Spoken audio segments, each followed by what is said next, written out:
called Party Phone. It's based around the concept of in college, all of us have iPhones, and when we buy our iPhones out of the store, we pay $200 for it. That's because we signed the tier contract. What a lot of college kids don't know is if you want to actually buy one with no contract, it costs $600. So in college, we do college kid things. Go out to the bars, have a fun time, and there's times where you reach that point where you're irresponsible, you risk damaging or losing your iPhone, and then you wake up the next morning, you don't have it. You got to pay $600 to get it replaced. So to counteract that, we started this thing called Party Phone, which is essentially a prepaid burner phone. Yeah. So the biggest challenge that I faced was there's you're so excited when you start when you have this idea, and especially for me because it's like I'm getting funding. I'm just out of nowhere. I was in a break room, and all of a sudden I get $10,000.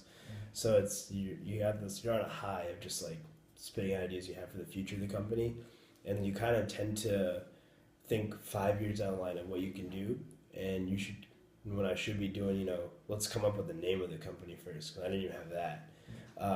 So really being able to not dial all the way to just pushing towards it, like your future goals, but kind of just starting slowly, step by step, to see if you can build your foundation first.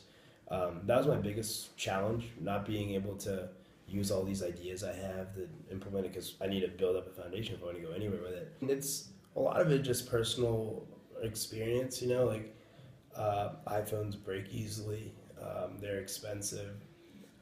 So I've seen a lot of my friends break their phones, shatter their phones when they were drunk. And it's like, what's an easy fix to this? And so that's how I thought of the idea in the first place. Like I said, this idea has been done in the past, but not to the tune of specifically geared towards college kids. So when I started the company, they gave me a team of others. So they gave me a team of two other people, and kind of really, in my mind, one of my things was you don't really, I didn't see them as assets, because I was like, I did this idea, like I want to be able to do it.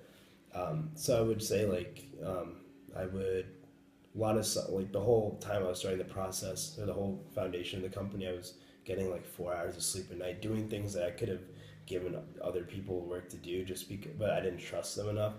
So what I hope to do in the future is I'm more of the, like I said, I've started another company in the past and sold it too. I'm more of the kind of just let's start it and get out phase type of person. So I hope to sell off my shares of it, and then kind of take those gains and then be able to put that into something I'm really passionate about, whether that's, I don't know yet, but something will come up. And so this is like, it's given me a good starting balance, and then to move forward with what I really enjoy is what I hope to do.